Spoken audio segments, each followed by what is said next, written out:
que tenemos en el país. Tenemos malaria o paludismo en el norte, Tumbes, Piura, Lambayeque y La Libertad. Nosotros tenemos casos de malaria. Hemos tenido casos de malaria por vivas, fundamentalmente. Hace muchos años tuvimos falcíparo, ahora ya no lo hemos tenido. Pero, no muy lejos, en Ceja de Selva y en Selva, tenemos casos de falcíparo. Tumbes tiene casos también de falcíparo. Así que los que viven en Tumbes tienen que estar actualizados de esta enfermedad, ¿no? La mayoría de los casos se reportan en África, en zonas tropicales, pero otros en Latinoamérica, en todas las Américas y más en Latinoamérica, tanto Brasil, Perú, Colombia, ¿no? Son algunas zonas de Venezuela, todo lo que tiene que ver con la cuenca amazónica tienen casos de malaria. Entonces, les comentaba que más frecuente es en África, en Vivax. El Vivax es el parásito más predominante en las Américas, y lo preocupante a nivel mundial es el número de muertos, ¿no? Sobre todo de niños.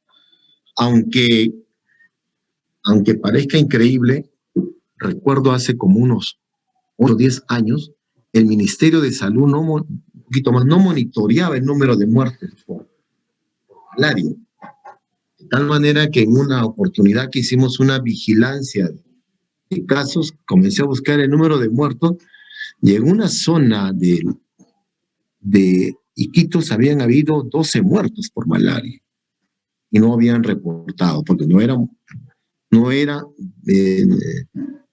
una obligatoriedad vigilar. Bueno, creo que eso ya se ha corregido. También lo preocupante son las gestantes, ¿no? Y sobre todo los productos. Si una malaria con malaria muere, el bebé tiende a fallecer. O si se infecta, la gestante, el niño puede sufrir con convulsiones, con bajo peso, ¿no? Otro tema relevante es la resistencia al tratamiento. Hasta hace poco la artemisina era la panacea, ya lo último para controlar la enfermedad, pero ya han surgido mutaciones. KF9 de falciparum, KH13, resistencia a este nuevo producto, y por supuesto los insecticidas, ¿no?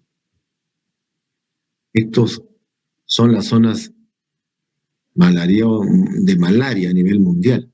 Aquí está Perú. Hasta más abajo de la selva, tenemos malaria en la zona de Ayacucho, en la zona de Cusco, zona de Puno. En años anteriores había bajado los casos de malaria, una estrategia que se implementó en el año, más o menos en el año 90, 95, 2000. Se llamó una estrategia hacer retroceder a la malaria, en el cual se comenzaron a distribuir mosquiteros tratados con insecticida, se iniciaron tratamientos sobre todo para falciparum con artemisina, y el uso de insecticidas mediante pulverización residual. Pero, ya como les comenté, ahora ha surgido la resistencia. Por tanto, ya no se está logrando el objetivo que se pretendía de hacer retroceder a la malaria, que inicialmente se logró, pero de nuevo ha habido repunte de casos. Entonces, la malaria es una enfermedad que si se diagnostica de manera temprana, se evita fallecimiento, sobre todo falciparum. Se transmite por la picadura de mosquitos anófeles. Si lo diagnostica, se puede prevenir y se puede tratar, ¿no? Y es una enfermedad zoonótica que apareció en animales. En dos datos relevantes. Al principio del siglo del año 19, el doctor Carlos Finlay fue un médico cubano que él investigaba fiebre amarilla, y él propuso en esos años que la enfermedad se adquiría por la transmisión de mosquitos. Fue un visionario, una persona que estaba adelantada a su época. Todo el mundo decía, está loco, pero eso dio pie a investigar otras enfermedades que pudieran transmitirse por vectores, ¿no? Entonces, fiebre amarilla se transmite por Aedes aegypti, ¿no? O Haemophilus isabete, y lo que es malaria se transmite por anófeles. Y en los años 70 una doctora china utilizó una planta medicinal como nosotros, ¿no? Tenemos nuestra planta medicinal también, que ha contribuido a evitar muertos por malaria. Esta doctora que aplicó unas plantas derivadas de la artemisia, se descubrieron las artemisinas, recibió un premio Nobel. Nosotros aportamos al mundo el uso de la quinina, pero como nadie en esa época no había todavía, en los tiempos del virreinato, no había premio Nobel, pues a nadie se le atribuyó, ¿no? Pero está en los anales de la historia de la medicina mundial, ¿no? La quinina que salió de Perú. Vean ustedes cómo con esto de hacer retroceder la malaria, cómo fue disminuyendo, y de pronto en el año 2016 ha comenzado a aumentar los casos. En estos tiempos ya no estamos haciendo una vigilancia por el problema de COVID. Entonces el mundo, la comunidad científica alerta de que vamos a tener un rebrote, no nos está atendiendo como debería las otras enfermedades a diferencia del COVID. Hay 6 especies de plasmodio. Ahí tienen ustedes Falciparum vivax, variante de Ovale, malaria y Noblesi. El último que se ha identificado es el Noblesi. Esta es una foto de Noblesi precisamente. Falciparum es más frecuente en África. También hay en el Perú. Genera más mortalidad y complicaciones en el embarazo. Puede causar muertes en niños. Por eso que la importancia de vacunas. Las vacunas que se están utilizando generalmente se aplican en África con el propósito de evitar muertos en niños. El Vivax es más común también en África, pero más en Asia, en Etiopía y en Sudamérica. El Perú tiene mayor caso de Vivax, ¿no? Este Vivax sobrevive, dice, a condiciones climáticas poco favorables, ¿no? Por eso que es más frecuente. El Falciparum sí es mucho más especial, ¿no? Y tiene una fase que se llama de hipnozoito, ¿no? Que durante mucho tiempo puede aparecer tiempo después. Y en los pacientes africanos hay algún componente a nivel genético, el antígeno DUFI, que le genera resistencia. El Ovale, que no lo tenemos en América, no solo se encuentra en África y Asia. El Malariae, que sí hay algunos casos en Brasil y en Perú, muy raros, ¿no? Casos leves, se ha asociado con esplenomegalia de daño renal. Y Noblesi, que es un plasmodio que infecta primates, pero se ha visto reporte de casos de personas que han llevado primates inclusive para estudios laboratoriales y han generado un cuadro clínico, han tenido un cuadro clínico de malaria e incluso han llegado a cuadros graves con compromiso neurológico, compromiso renal y muerte. Esta es una publicación ya de algún tiempo sobre Noblesi. En resumen, entonces, malaria se transmite por la picadura en este caso, de anófeles, pero también puede transmitirse, segundito, estoy permitiendo ingresar a sus compañeros.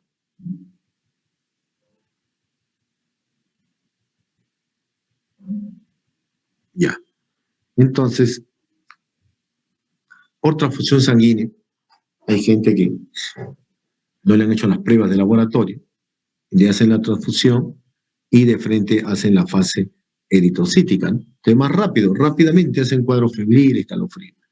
Y se puede transmitir por vía placentaria. Recuerden que hay componentes, que ahí hablaremos de la placenta, que contribuye a que el plasmodio ingrese.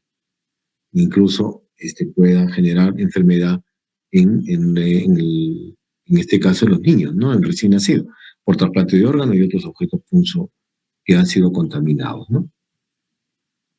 El vector es el anófeles, hay muchas variantes, habla de 40 especies de anófeles, ¿no? Aquí vean ustedes la relación a las Américas, ¿no? Yo conozco Pseudopuntipenis, Rangeli, Osvaldoy, Núñez Tovari, en selva, ¿no? Entonces, inclusive hay variantes, hay tipos de comportamiento de los anófeles.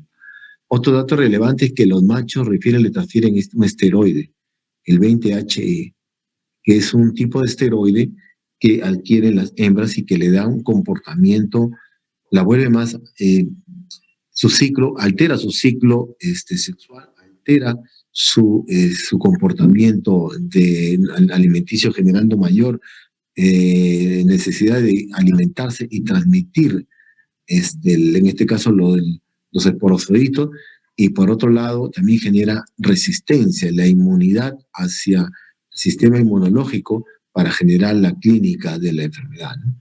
El, la transmisión refiere que depende del tipo de vector. Probablemente hay un vector que pique una sola vez al día, a diferencia de otro que pique 2 veces al día, entonces el comportamiento varía. Pero ya también tenemos reportes de resistencia. Miren, todo esto lleno de vectores. Hay más vectores que personas que hay en el mundo, ¿eh? Este es el ciclo. Recuerden que el huésped definitivo es la hembra y el intermediario es el hombre. ¿Qué pasa? La hembra, a la hora que se quiere nutrir, necesita sangre de la persona, adquiere de una persona. Por eso no es suficiente el vector. Tiene que haber una persona enferma por malaria para desarrollar todo el ciclo. Si no hubiera una persona afectada por malaria, por más que hubiera vector, no hay enfermedad. Pero tiene que haber una persona que no ha sido identificada, que no ha sido tratada. Entonces, a la hora de nutrirse, coge lo que es, también toma la sangre, sino también los tipos de gametos, micro y macro gametocito, que son las formas asexuadas que están en sangre, y en el intestino se une en forma de cigoto y se une y se adhieren a la pared del intestino del mosquito. Y ahí termina su ciclo, avanza a oxisto y finalmente se forman los esporozoitos. Que los esporozoitos, la forma en que se libera en sangre a la hora que pica, ¿no?, invade rápidamente el torrente sanguíneo y va al hígado. Y en el hígado se va a multiplicar cantidades. Toma el nombre de merozoito. Se multiplica, aumenta el volumen del hepatocito y se rompe el hepatocito. Y nuevamente libera merozoitos del hígado a la sangre. Infecta los eritrocitos y sigue otro ciclo. Los esquizontes intraeritrocitarios, y de ahí se diferencia en lo que es los tipos en merozoito, perdón, en micro y macro gametocito, que es el ciclo asexual. Entonces, en el huésped definitivo, en el vector, tenemos el ciclo esporogónico, la multiplicación sexual, y en el intermediario, que es en el hombre, el ciclo esquizogónico, la fase asexual. Este es el ciclo esporogónico en el vector, ya les comenté, y este es el ciclo que tiene, que tanto el ciclo exoeritocítico y a nivel hepático, ¿no? Esquizogónico, ¿no? De esquizón. Entonces, esos son los dos ciclos que ustedes tienen que conocer. Datos relevantes de que el esporozoito, al momento que pica, ingresa y libera, los esporozoitos ingresan dentro del hígado. En los hepatocitos se van a multiplicar y van a haber entre 10.000 a 30.000 merozoitos por célula hepática. Luego se libera, invade los glóbulos rojos. Y esta invasión inclusive se da cada 48 a 72 horas, se van a multiplicar dentro de los glóbulos rojos y va a producir la destrucción. Y toda la clínica que ustedes ya habrán revisado para la discusión de hoy, ¿no?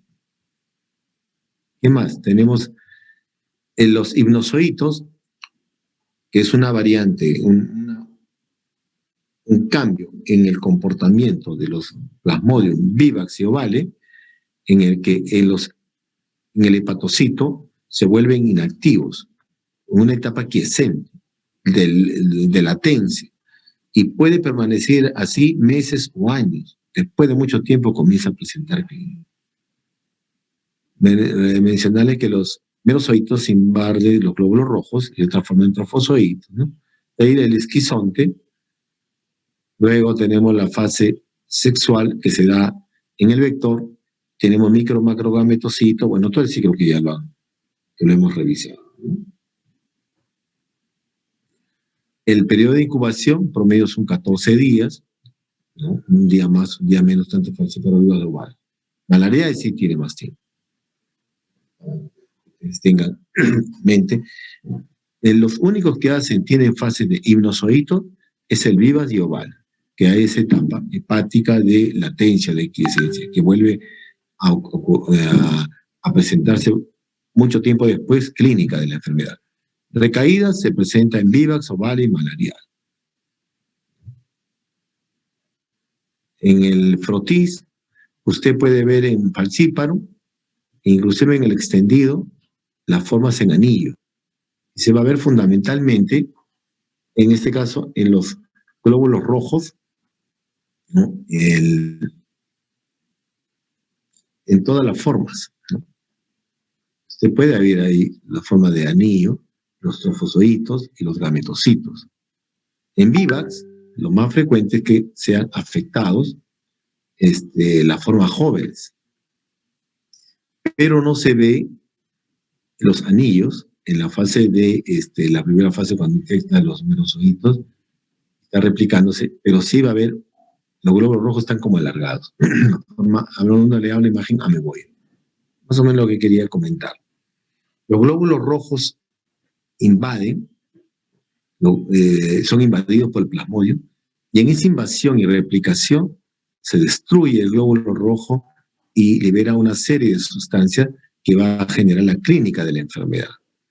Estos son algunos receptores que se encuentran, y ahí comentaremos más adelante, que tantos receptores en los glóbulos rojos y también en la superficie de los parásitos, que le permiten desarrollar la clínica. Recordemos que Plasmodium falciparum a los reticulocitos. En cambio de vivax, fundamentalmente los reticulocitos. Por eso que en falciparum hay más anemia que en vivax, ¿no? Eso es un dato que debe ser más relevante. En la inmunidad, los esporozoitos pican.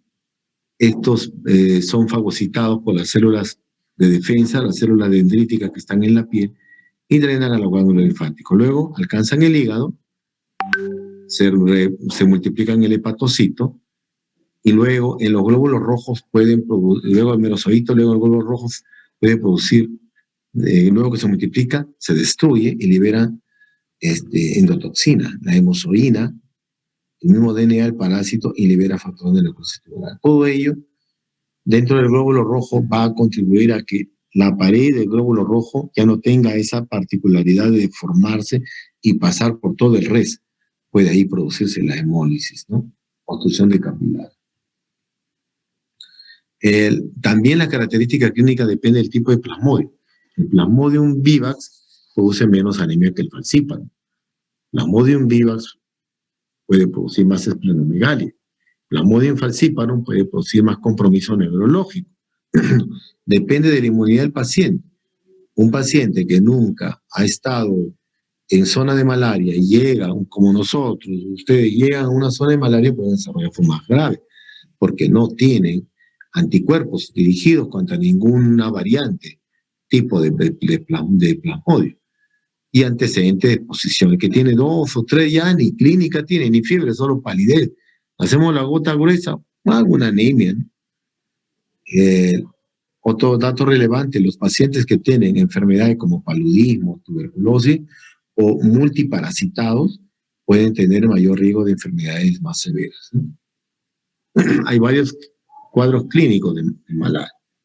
Puede haber la malaria aguda clásica o no complicada, la complicada que está en la guía del ministerio, la malaria crónica. No tenemos malaria en niños, pero hay una clínica diferente para niños, una clínica para malaria en gestante. Pero también puede haber afectación renal, la denominada nefropatía malárica. Los pacientes con esplenomegalia, también, esplenomegalia malárica. Los pacientes con fiebre ictericia y con eliminación de hemoglobina por la orina, otra clínica, y los pacientes con malaria cerebral, principalmente gestante. Ya les comenté, la mayoría de los pacientes, si tiene inmunidad, no hacen tanta fiebre, pero en los pacientes que no son inmunes, primera vez hacen alza térmica. Otro de los datos comunes a los 4 plasmodios es escalofrío, sudor, dolor de cabeza, mialgias, cansancio. Puede haber molestias inclusive gastrointestinales, náuseas, vómitos y diarrea. Es lo que esto más hemos visto en niños, náuseas, vómitos y diarrea. Puede haber también dolor abdominal. Al inicio, la fiebre puede ser en todo momento, todo el día, hasta que, pasado unos días, recupere algún ciclo y ya inclusive pueden aparecer a determinada hora y determinado día, dejando un día en horas de la mañana, por ejemplo. La trombocitopenia que se puede presentar en algunos casos refiere que puede estar relacionado a que las plaquetas están escondidas, podríamos decir así, en el vaso, o la vida media está disminuida. Lo que nos enseñaron los clásicos docentes, bibliografía antigua, y yo he traído acotación porque así he visto yo estos casos, puede tener lo que es el clásico acceso malárico. También puede haber anemia, esplenomegalia, más que hepatomegalia, y puede haber ictericia. ¿Qué es la triada? ¿Qué es el acceso malárico? El acceso malárico comienza con fiebre. Primero hay escalofrío.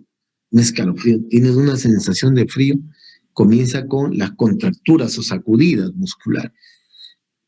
Puede haber el castañeteo de dientes, y eso se produce por la vasoconstricción a nivel de piel, ¿no? Entonces hay una vasoconstricción periférica. Entonces la idea es guardar temperatura. Entonces se siente como la piel, ahí dice piel de gallina. La piel está pálida, hay taquicardia. En los niños puede haber convulsión. ¿Y con qué propósito? De guardar calor y aumenta rápidamente la temperatura. O sea, primero no hay fiebre. Primero hay dolor de cabeza, náusea, vómito y sensación de frío y castañeteo. Luego sube la fiebre alta, la piel puede estar seca, amplia, taquicardia, ahí puede haber dolor de cabeza. ¿Cuánto dura? 2 a 4 horas. Luego cae la temperatura rápidamente mediante la sudoración, abundante sudoración, que cambiarle el polo al paciente. Duerme un rato por el cansancio de la sacudida, de la fiebre. Despierta y se va a trabajar o se va a jugar. Así es la clínica del acceso palúdico. Pacientes con malaria crónica puede haber una gran esplenomegalia, puede haber hepatomegalia, pero más esplenomegalia. Puede haber ictericia, puede las palpitaciones, hipotensión. Aquellos pacientes que no han sido tratados, que inclusive ya tienen varios episodios, ¿no? Generalmente ellos tienen parasitemia baja, ¿no? Algún grado de inmunidad, pero ellos van a tener, por ejemplo, somnolencia, fatiga. Si están en zona de célula, un paciente con una esplenomegalia, piense malaria. En cambio, los niños sí hacen malaria, puede, y sobre todo falcíparo, llegan a forma grave. Incluso si no se trata con secuela. Puede haber ceguera, dificultad para hablar, epilepsia. En gestante, la malaria puede producir alta mortalidad. ¿Por qué? Porque ya teniendo anemia, mayor gravedad. Durante el trabajo de parto puede haber insuficiencia cardíaca, puede también evidenciarse mareos, cansancio. Y en el niño, una madre afectada por malaria puede conllevar a que el bajo peso al nacer, parto prematuro, puede haber una muerte del neonato. Y si no, puede nacer con algún defecto cognitivo. Esto en base a lo que es la fisiopatogenia de falciparum, que conlleva una hipoglicemia, ¿no? Que si no lo trata se muere. Estas son las complicaciones en gestantes: malaria cerebral, edema de pulmón, hipoglicemia, puede haber anemia, puede haber sobreinfecciones y puede exacerbar las contracciones uterinas y muerte materna. Esto he visto en Brasil nefropatías, ¿no? Con falla renal, con inclusive síndrome nefrótico, incluso por malaria ahí puede haber un síndrome nefrótico mediado por inmunocomplejo. Puede haber la esplenomegalia, sobre todo por VIVAX, ¿no? ¿En quiénes? En jóvenes, una gran esplenomegalia. No hay fiebre, ¿no? Los crónicos más, y responden al tratamiento. La mortalidad es menor del 30%. Masivo de hemólisis se llama el síndrome de las aguas negras, con eliminación de hemoglobina por la orina como Coca-Cola. puede falla renal aguda, necrosis tubular, el paciente va a necesitar hemodiálisis y la muerte es 30% de los pacientes. En resumen, en malaria falciparum puede conllevar en los casos de mayor severidad a una anemia grave, a un cuadro ictérico, compromiso pulmonar con hiperventilación y una disfunción cerebral con diferentes estadios neurológicos. ¿Cómo se genera esto en falciparum? Cuando ingresa en este caso los esporozoitos dentro de los merosocitos del glóbulo rojo, ya los merosocitos, entonces se genera una respuesta inmunológica. Y esta respuesta inmunológica incluye cambios en la superficie del glóbulo rojo. Se van a formar unas protuberancias, unas salientes en el glóbulo rojo. Estas salientes le van a dar cambio en la conducta, en el comportamiento del glóbulo rojo. ¿Por qué? Porque van a conllevar a la mayor probabilidad de adherirse a las superficies capilares. Eso se llama el fenómeno de citoadherencia. Entonces el glóbulo rojo tiene esta saliente que se llama NOPS o protuberancia. Se adhiere el glóbulo a los endotelios. Imagínense los capilares chiquititos. Ahí está unido a un endotelio y también conlleva a la unión de otros componentes como son los otros glóbulos rojos no parasitados o plaquetas y se unen. Ya no es uno, sino son varios. Eso se llama las famosas rosetas. Entonces, todo ello va a conllevar a que los capilares que se llenan primero, glóbulos rojos con NOPS, la citoadherencia y la unión de la roseta, obstrucción. Hay una obstrucción micro en los vasos sanguíneos pequeños. Puede haber alteración, como no le llega nutriente, en el metabolismo intracelular, liberación de citoquina, y ahí puede haber un componente inflamatorio. Entonces, estas protuberancias NOPS se pueden presentar en su superficie 12 a 15 horas después de la invasión. Generan la citoadherencia y es por la unión con algunos receptores en la superficie endotelial de venas y capilares. Se ha identificado el ICANN1, que no solamente está a nivel cerebral, sino también dice que hay un condroitín sulfato A en la placenta y un CD36 también a nivel de placenta que pueden colaborar a esa obstrucción. Para reforzar los eritrocitos infectados, se adhieren a las paredes de los vasos y otras células que no están infectadas, como el glóbulo rojo y plaquetas, se juntan también. El roseteo o fenómeno de Roseta. No se olviden de esa situación. Entonces, esta adherencia causa esa obstrucción, ¿no? Interfieren estas rosetas con la microcirculación y con el metabolismo de los endotelios.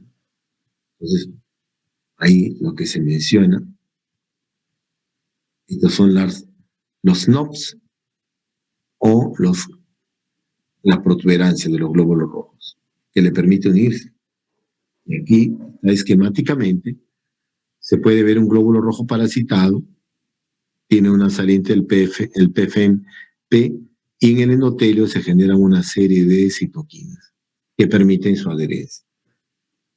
La malaria grave, ya por falciparum, ¿no? La malaria grave, ¿qué va a conllevar? Esta citoadherencia, la roseta, la deformidad del glóbulo rojo va a generar microvascularización, obstrucción microvascular. Las náuseas, vómito, diarrea va a conllevar una acidosis metabólica. La destrucción de los glóbulos rojos y otros efectos que tiene sobre el hematíes va a producir una anemia grave. Todos ellos van a colaborar a la ocurrencia de malaria cerebral y la anemia grave de dificultad respiratoria. Y la malaria cerebral va a generar mayor compromiso de concurso de citoquinas inflamatorias, a su vez más hipoglicemia, más hiperpirexia. La dificultad respiratoria puede dar lugar a un síndrome de estrés respiratorio, complicado al paciente. En malaria grave complicada, no solamente el falciparum puede presentarse, ¿no? Sino también se puede presentar en Plasmodium vivax.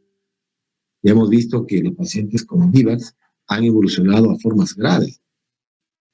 Lamentablemente tenemos una guía, la guía de manejo, que solamente contempla el manejo, los criterios de gravedad de malaria falciparum, pero no de malaria por vivax.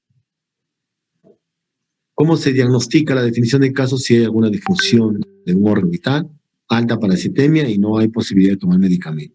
¿Quiénes son los que están en mayor riesgo de evolucionar a forma grave? Los extremos, los chicos, los más pequeños, los niños y los ancianos. Tienen malas gestantes en esta fase. Los inmunosuprimidos, inmunocomprometidos, los esplenectomizados, los pacientes no inmunes con problemas de inmunidad y los que tienen falla renal. Entonces, puede haber complicaciones neurológicas, ¿no? Depende de varios componentes, ¿no? Depende del tipo de cepa, la respuesta inmune. Y los factores de riesgo que ya mencioné con las complicaciones que puede presentar. Este es en esquema, ¿no? Puede haber una obstrucción microvascular por alteración de la permeabilidad, por los NOPs, por la citoadherencia, por la roseta, y todo ello, y también puede haber una alteración inmunológica. Entonces son las secuelas más frecuentes en niños que en adultos. La definición, esta es la guía Norma Minsa. ¿Cómo se define malaria grave? No solamente falciparum vivax, que tenga deterioro a nivel del sensorio, anemia, hiperparasitemia, signo de algún órgano afectado, renal, cardiovascular, pulmonar, hepático. Entonces debe ser diagnosticado rápidamente, toma de muestra y manejado. Entonces, caso de malaria grave, confirmado, cuando se ve formas asexuadas de plasmodio, a la lámina de gota gruesa u otro método. ¿En quiénes hay que tener más cuidado? Las gestantes, los niños y los que tienen comorbilidad. Estos son los criterios de gravedad, ¿no? Tenemos aquí postración, que no puede caminar o sentarse solo, intolerancia oral, no puede alimentarse, que tenga un Glasgow alterado, convulsiones, dificultad respiratoria, pero no derrame pleural, sino edema pulmonar agudo, o distrés respiratorio, insuficiencia renal, pongan una sonda, creatinina elevada, hipoglicemia, sobre todo en malaria falciparum. Esto no ocurre en malaria vivax hipoglicemia. Anemia aguda severa, menos de 7, hiperparasitemia, hemoglobinuria malárica, con presencia de orina oscura, y te recuerden que la hemoglobina es tóxica, nefrotóxica, ictericia, mayor de 3, hipotensión, menor de 20, 80, fiebre, más de 39, bastón de coagulación menos de 50.000 y alteración del pH de bicarbonato. Todos esos son criterios. Hay varios métodos diagnósticos. El principal es el clínico. Usted sospecha malaria, inicie tratamiento. Hay varios casos de malaria, tiene criterio de gravedad o criterio clínico, manéjelo. La gota gruesa y el extendido. Eso es lo clásico, lo que usamos hasta hace siempre. En la lámina, usted en la lámina que hace, la lámina portaobjeto debe tener 2 láminas bien limpias. Usted lo limpia, con alcohol lo limpia, se seca, piensa con malaria. Usted, el doctor tiene que hacerlo, no lo hace a veces el laboratorio. De la lámina imaginariamente le traza 2 líneas y lo divide en 3 partes. Entonces le dice al paciente, ¿qué mano usted usa para escribir? Yo soy zurdo. Ah, ya, deme la mano derecha. De la mano derecha, el borde externo, limpia con alcohol, hace un masaje, pica una puntita y genera un sangrado, una gotita. Una gotita lo pone en un extremo y la otra gotita en el otro extremo. Y le da su alcohol en su algodón para que ahí se llene. Entonces, en uno hace un cuadradito y en el otro hace un extendido. En uno es para ver la especie y el otro es para ver la cantidad de parásitos que tiene. En los niños, los bebés no se ponen los dedos porque le huele el dedito. Generalmente es en el talón. El talón a veces lo calientan, el piecito, lo calientan, le ponen un pañito, agua tibia, no caliente, no lo va a quemar, ¿no? Tibia, ¿no? O lo abriga, y de ahí ya limpia, y el bebé, claro, que esté mamando ahí con la mamá, porque los bebés pelean más, lo pica, y salta y llora, y la mamá pero abraza, y sigue nutriendo, ya le pasó el dolor, y usted toma, aprieta el taloncito, y aplica una gota en cada lado. Es lo que hemos hecho y seguimos haciendo en selva, ¿no? Zonas de malaria. Hay otras pruebas de ELISA, no inmunofluorescencia, pero ahora hay otras pruebas rápidas. Son como una cajita que tiene un huequito Se llaman deep steep, pruebas rápidas. Es una gota gruesa, pone una gotita, cae en un orificio y de ahí pinta un color. Tiene un componente, proteico que tiene sobre todo falcíparo, que se llama histidina. Pero en algunos casos ya hay trabajos aquí en Perú y en otros sitios que dicen que están saliendo negativos, porque está mutando el plasmódio. Otro mecanismo que me pareció interesante. Yo fui hace hace 5 años, creo, fui a Cayetano Heredia, porque íbamos a hablar sobre Chagas, me parece, Chagas, no recuerdo. Y me invitaron a ver el laboratorio, y ahí estaba el doctor Mirko Simic, el que está usando y que quiere hacer estudios sobre vacuna para COVID. Y el doctor Mirko Simic venía y me explicó, había un microscopio, una computadora pegada a un microscopio, y me decía de que, por ejemplo, ahora está de moda, ¿no? Usted toma la muestra de sangre, hace un extendido, le toma la foto y lo manda vía internet por su celular, y llega ya a la máquina, y la máquina le toma la foto y le marca inclusive con círculos los glóbulos rojos que están parasitados. Y le dice el tipo, era espectacular. No sé cuándo tendremos esa experiencia. Bueno, hay equipo de fluorescencia. Recuerde que en estos pacientes hay que pedir un hemograma completo para ver la hemoglobina. Sabe que usted tiene un paciente con malaria, la anemia es normocítica normocrómica, ¿no? Puede pedir índice de reticulocito, puede estar disminuido en VIVAC, puede haber una plaquetopenia, una leucopenia, una linfopenia, ¿no? Entonces, en la hematología no solamente ver hemoglobina, sino volúmenes corpusculares. Tiene que ver la función hepática, cómo está la bilirrubina, las transaminasas, porque puede haber afectación, no es por malaria, generalmente por hipolisemia, ¿no? Y shock puede haber, ¿no? Cuadro séptico. A nivel de la glicemia, tiene que pedirle porque estos NOPS, la citoadherencia puede producir hipolisemia, y si es una gestante se muere, un niño también se puede morir, un viejo se muere. Examen de orina para ver si hay hemoglobinuria y pérdida. También ureacreatinina y electrolitos, fundamental para ver cómo está el pH, la gasometría que ya les comenté, ¿no? Eso sí lo pueden hacer. Aquí ya les mencioné sobre la gota gruesa y el frutis, los test rápidos que les comenté con este componente de histidina, ¿no? De que es del parásito, y el plasmoide también que tiene la trato de serogenasa, ¿no? Todo eso hace esa reacción, ¿no? Interactúa y se ve el color, pero ya hay algunos datos que hablan de resistencia. En cuanto a los esquemas de tratamiento, hay algunos que son esquizonticidas, actúan a nivel de sangre, a nivel hepático, y a nivel del gameto y de los que están quiescentes de los hipnozoides. A nivel de sangre, la fase asexual, los merozoitos, cloroquina, que tenemos, quinina, mefloquina, no tenemos alafantrina ni tampoco sulfanamida. Tenemos estos tres y artemisina. Esquizonticida tisular, primaquina, gametocida, primaquina, artemisina y el parainozoito, primaquina. Esos son los derivados quinoleínicos, ¿no? La primaquina que actúa a nivel intrahepático en los sinusoiditos y en los gametocitos. Y ustedes pueden ver dónde actúan. Primaquina a nivel tisular, hepático, en tejido, en los quisontes.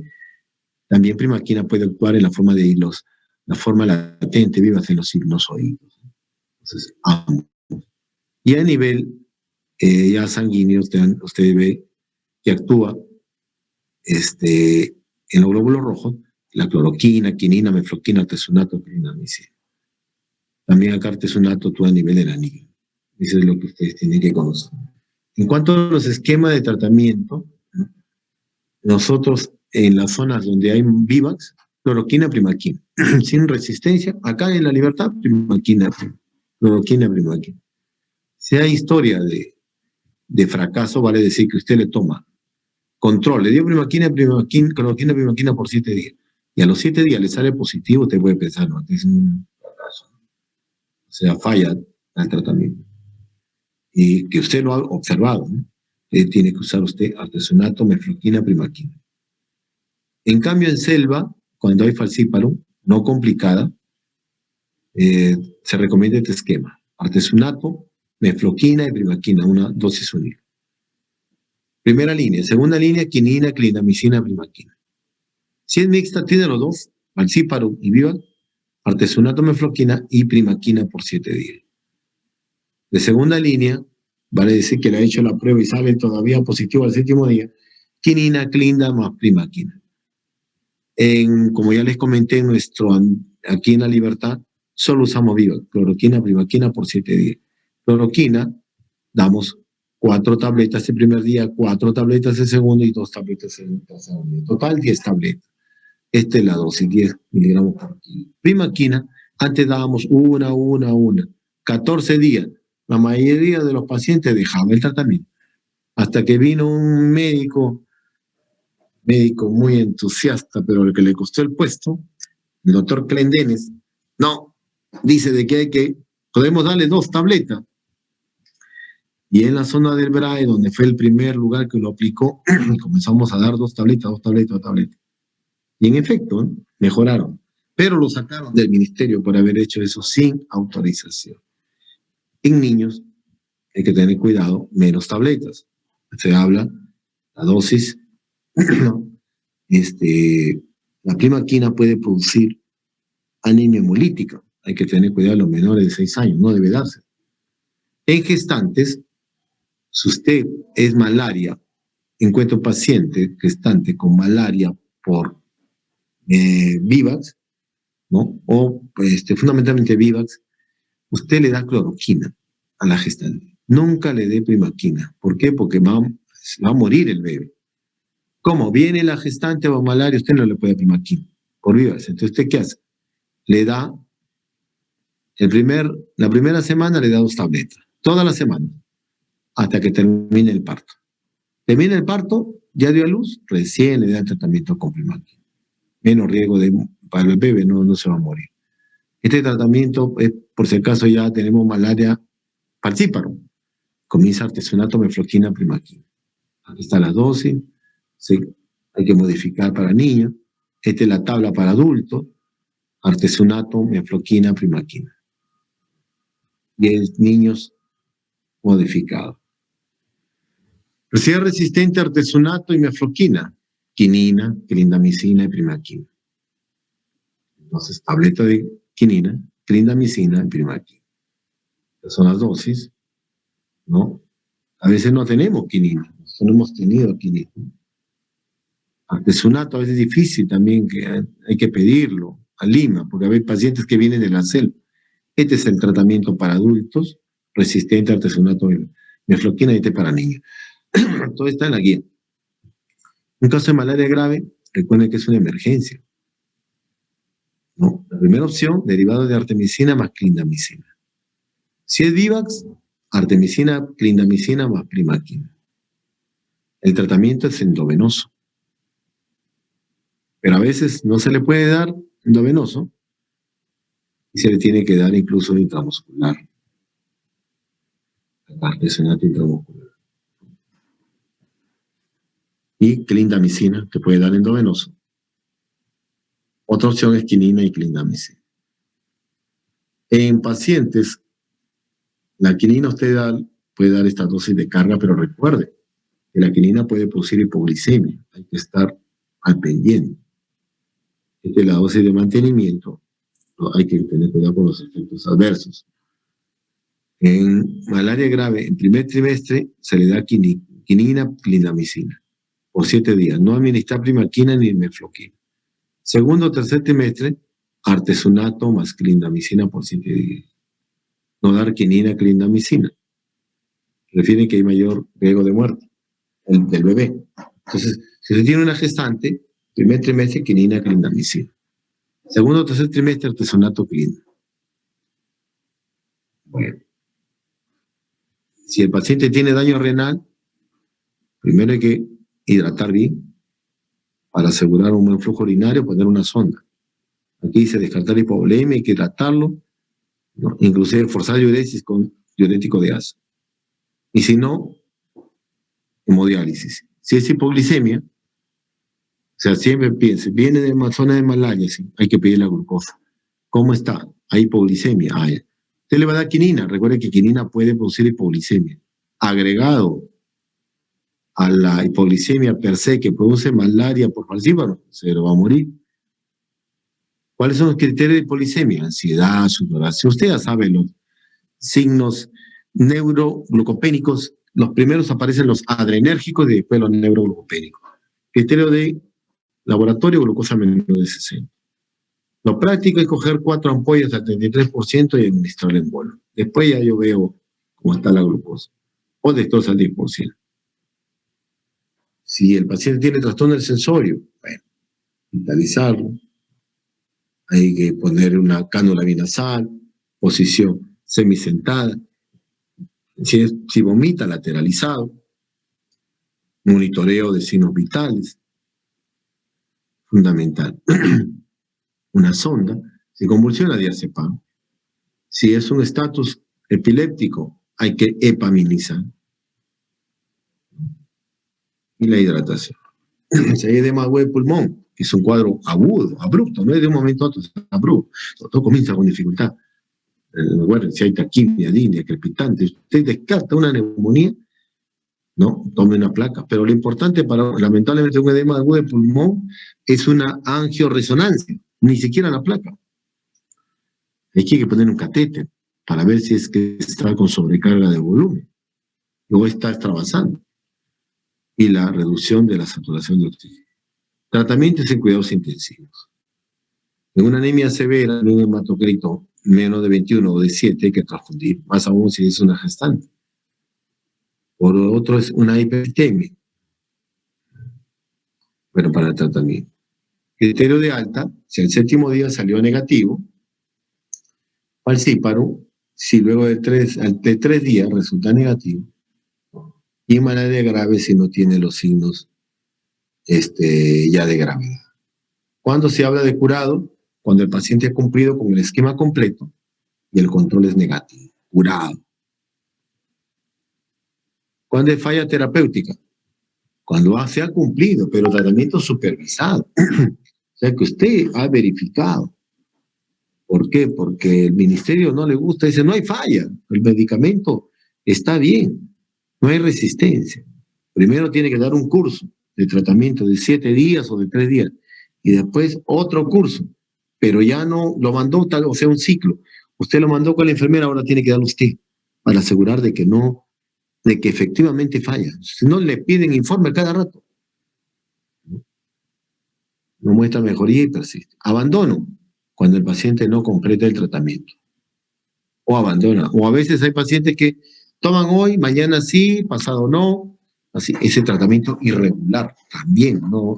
Ese es mayor riesgo de falla.